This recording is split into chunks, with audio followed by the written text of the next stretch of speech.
Supper with Stub, mixing up drinks and making grub, pairing beer and wine with the dishes we love. Come on in and see the spell of Supper with Stub.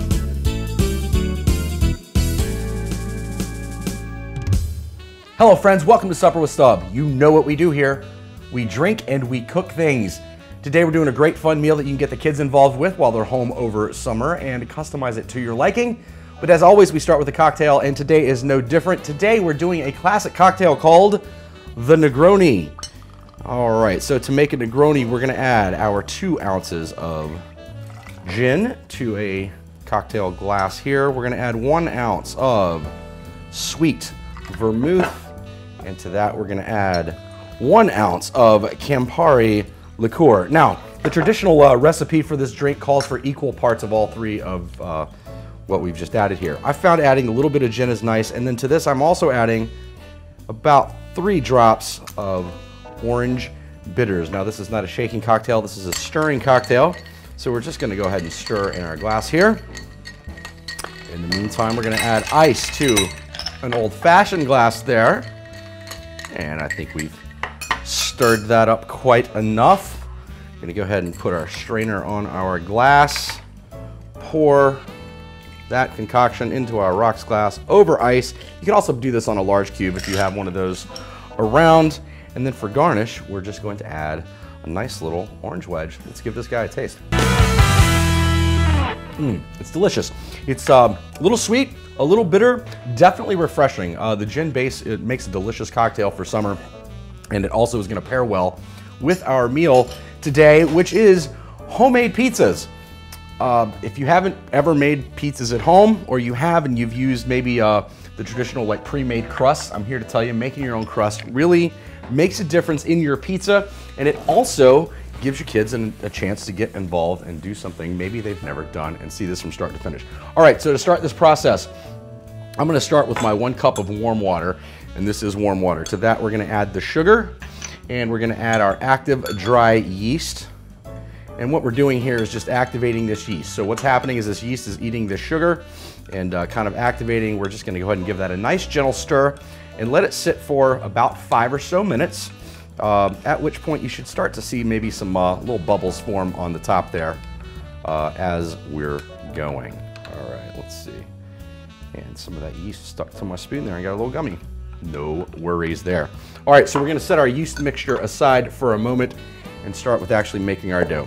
All right, so we have our flour, we have our olive oil, and of course a little salt. So I have 2 of the cups of flour in here already, and the reason I did that is just to basically to make it a little easier to work as we're going here. So I've just added my salt and my oil there. We can start this mixture here with just a spoon, or a rubber spoon or spatula if you want. You see we're just adding it in. It's gonna get a little crumbly in here. And we're gonna wait a few minutes for our yeast, and we'll come back and actually start working this dough. All right, friends, our yeast is almost activated. You see what I'm doing now is I'm taking a larger mixing bowl here and just going ahead and greasing that up with a little bit of olive oil. This is what we're ultimately gonna put our dough in here in just a minute. All right, so we'll set that aside for now. And you see we've got our flour here. So you see you're starting to get a few bubbles here on top of the yeast there. Hopefully we get a good shot of that, right? So the yeast is starting to activate. It's been, as I said, about 5 minutes. So we're just gonna slowly start stirring this cup of water. Now I mentioned you needed warm water here. Warm water out of your tap's probably gonna be running about 120 degrees. You want this water to be about 100 to 110 degrees. Not warm enough, you're not gonna activate the yeast properly, and too hot, you're actually gonna kill the yeast when you add them. So just be a little careful with that. I run my water and get it warm usually, and then back it off just a little bit to measure in. So you see that's kind of sticky there. We're just gonna go ahead and add all of this flour in there now. Once again, we're about to get to the super fun part, especially for the kids there. At some point, you're not gonna really be able to incorporate this well with your spatula or spoon, so you know what you have to do. You have to use your hands. And this, to me, is one of the funnest parts of baking, is doing this. Now, as you're incorporating this in, you see what we're getting. We're getting a little bit of a sticky mixture. All of the water and moisture is getting incorporated into the flour, picking up that flour. and working it into a nice dough. Now, as you work along here, it doesn't hurt to keep a little bit of water next to you as well, if you want to add a little bit in case this doesn't get sticky enough or isn't incorporating enough. We're not there yet, but as you see, like if I pick that ball up, you can see the flour that's not quite incorporated into everything yet. So that's just a matter of working it over though. But as we said before when we've been baking, you don't want to overwork your dough. So we're really just getting this all mixed. Now, I'm going to go ahead and add just a little touch more water in there. That was maybe a teaspoon, if that.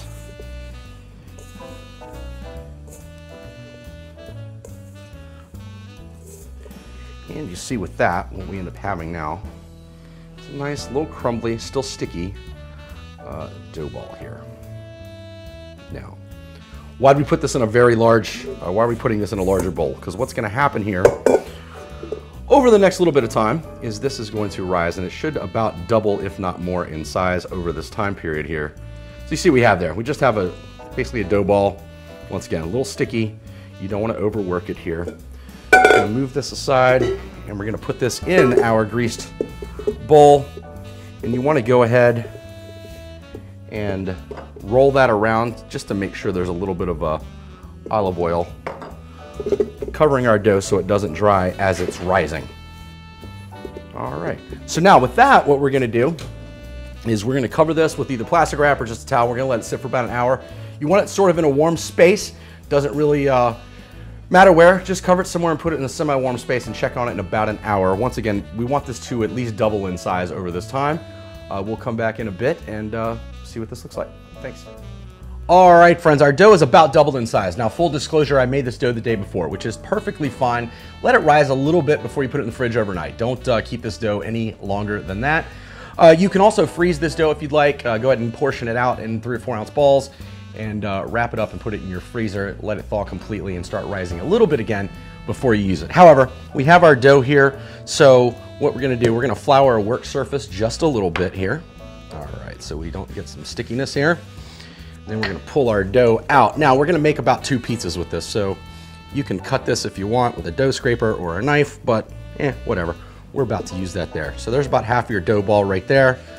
We're gonna go ahead and flour this up a little bit, and we're gonna go ahead and start shaping it out into our pizza shape. Now, this is where you should use a rolling pin, quite honestly. I hit record and didn't have one, so as we've done before with rolling things out, we can use a floured pint glass. Certainly you have floured pint glasses around. Now, when you're going to the edge, whether you're using a glass or whether you're using an actual rolling pin, you don't want to roll over all the way over the edges of this dough. So we're going to shape this out. I have about a 13-inch pizza stone that we're going to cook these on. So this dough ball here is going to make about a, I don't know, probably a 10 or so inch pizza, give or take, once we're all done. Hey, if you want to get fancy and throw it, go ahead. I don't recommend it though. It's really, really messy. All right, so we're gonna do an approximate circle here. You can do a rectangle if you want to do something that looks more like a fancy flatbread. Just make sure you're rolling to an even thickness throughout the entire pizza crust here. All right, so I mentioned the pizza stone. We've had the oven preheating at 450 with our pizza stone inside. So here we go. Like I said, this is 13-inch, so this, now be careful, this is hot. Now the reason I'm doing this on the pizza stone is basically because it's a difficult transfer once we get all the toppings on the pizza. All right, so first pizza we're gonna make is just a traditional pepperoni. Now I have some tomato sauce. This is generally the base sauce I would use if I was making any kind of pasta dish or spaghetti. Just a basic tomato sauce. Use your favorite out of the jar, your favorite you make at home. Either will be fine. Now when you're saucing up a pizza, let's get all the way to the edges with it. You want a nice thin layer on there. If you put too much sauce, you're gonna insulace the pizza and it's not gonna cook all the way through with the dough. So we just wanna kind of cover it on. For this size pizza, I've probably used about 3 or so ounces of sauce. Once again, right in the middle. Hey, this is kind of like rock and roll. Almost perfect is perfect. Now, same goes with cheese. So I've got my freshly shredded mozzarella here. You wanna put this on liberally, but you don't want to, you want a nice thin layer. Keep in mind, this is gonna melt well on here as the pizza cooks. Let's go ahead and get all the way to the edge here. And that looks pretty nice there. And then once again, a typical pepperoni pizza. Now, when you're putting pepperoni on a pizza, start at the edges, go all the way to the edge. This pizza is going to shrink a little bit, or the dough's going to contract a little bit as it cooks. So let's just circle the pepperoni all the way around the edges of the pizza, and then we'll do concentric circles going inside. Do one more, and if you like a little extra cheese, we'll just get a little bit of a bubbly and browning on top. We can just sprinkle on just a little bit more cheese. Once again, not too much. You don't want to insulate this. All right, so now we're going to take and put this back in the oven and let it bake at 450 for about 10 or so minutes before we check it. All right, just like the first pizza, we have our dough rolled out here. Let's throw that on our stone. Once again, if you're doing this directly on the stone, be very careful. This thing is super hot. Now, this one we're making a bacon cheeseburger pizza, and we're making it like nothing you've ever made before. So our sauce now consists of not tomato sauce, but yeah, seems odd, ketchup and mustard. And you throw about equal parts on here. You probably want a little bit more ketchup than mustard.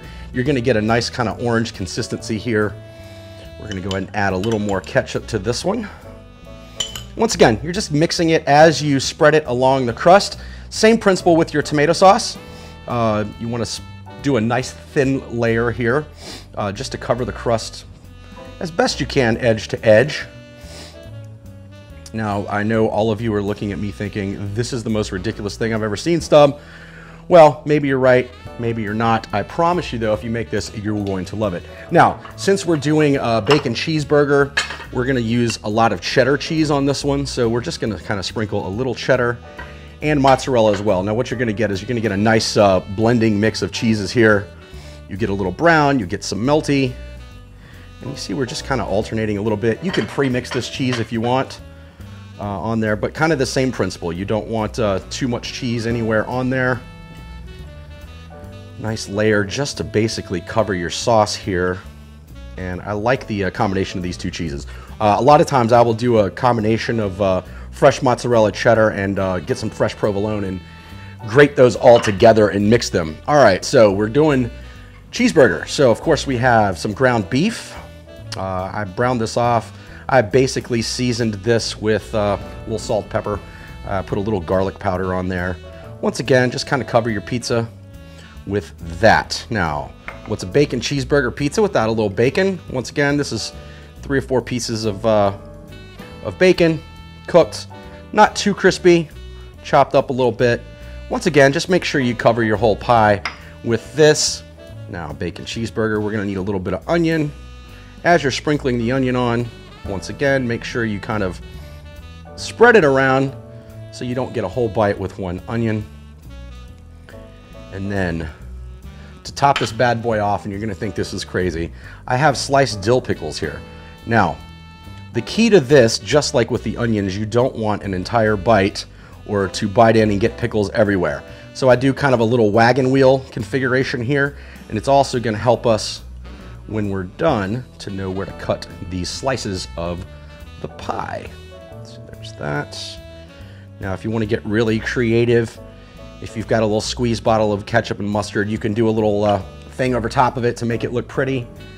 And once again, we're gonna leave this like this because this is gonna look amazing coming out. Once again, we're gonna put this in for about 10 minutes or so. All right, friends, our first pizza pie is out of the oven. It's our pepperoni. Look at that, beautiful and delicious. We're gonna let this cool just a little bit before we slice it here. In the meantime, let's get to today's wine. Today we're doing a Chianti Classico. This is the 2014 Laura. Out of Italy, of course. That's where Chiantis come from. This bottle, I believe, runs about 18 to 20 bucks. It's a favorite of the Rib and me, especially for like midweek drinking. It goes with pretty much any food. Let's go ahead and see how this bottle goes today. Pours a nice garnet color there. Kind of like it. On the nose, I'm getting some tart cherries, some cranberries. A little like dustiness, like old books actually on there. It's really earthy and delicious.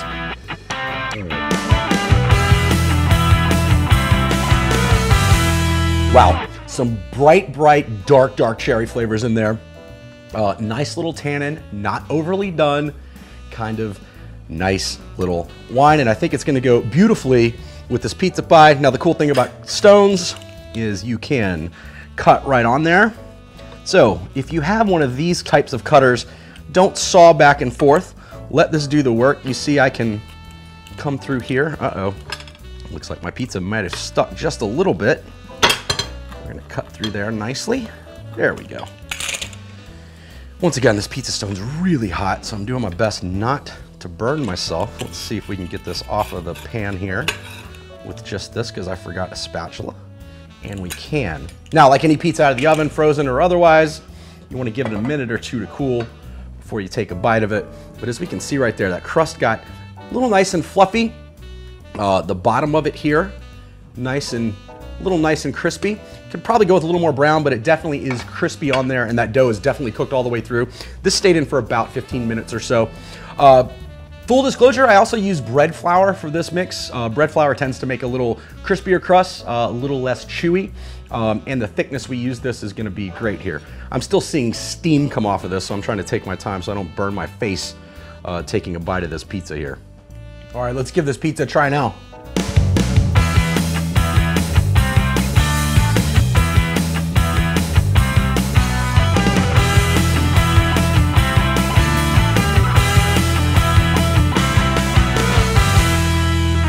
Nice little crisp on the bottom of that pizza, still nice and fluffy dough. The sauce I make is delicious, and I usually start with just one of those packaged starter packs for spaghetti sauce, especially for this if I'm not making homemade sauce that day, and I'm just doing it for pizza. Wow, I love this pie, love the crust. I'm gonna have another bite and try it with this wine.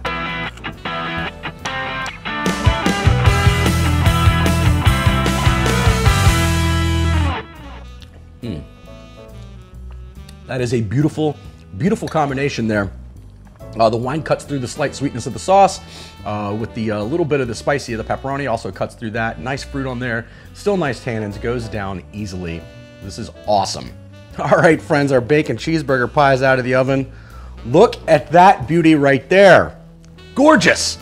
All right, now while this cools for just a minute before we cut it and ultimately taste it, we're gonna open today's beer. Today's beer, pizza and beer. There's really no better combination in the world, right? So today we're going with the Penner Throwback IPA out of Oscar Blues in Colorado, and they also have a facility, I believe, in, is it Brevard, North Carolina as well.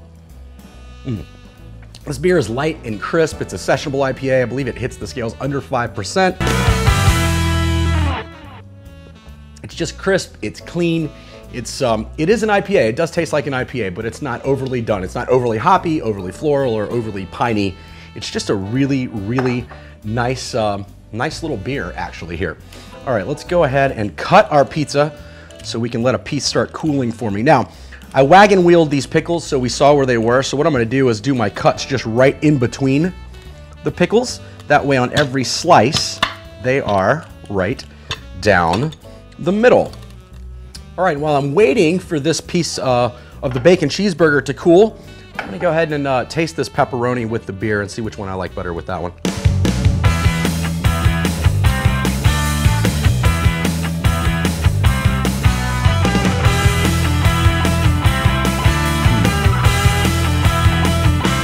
Wow.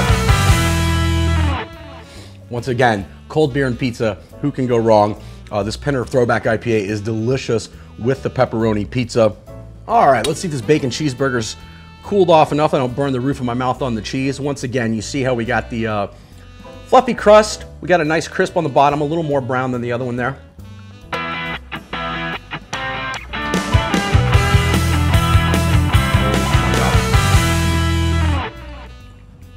I haven't made this style of pizza in a long time, and I'm reminded exactly how delicious it is. It is just amazing. That little kick you get from the ketchup and mustard instead of the sauce really complements the bacon and the beef and all the other pieces to make you actually think you're having a bacon cheeseburger. So you see with the cheddar on top of this, you get a little more browning than we did with the mozzarella here. Just a nice even melt and great combination. All right, let's try this pizza with our beverage.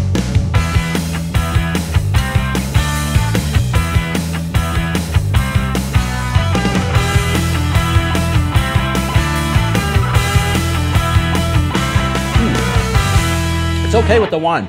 What I find is with this bacon cheeseburger with the ketchup and mustard combination, I feel like it's bringing the tannins out of the wine a little bit, and the wine tastes a little more bitter to me. Not in a bad way, just a little more tannic. Let's give it a go with this beer then.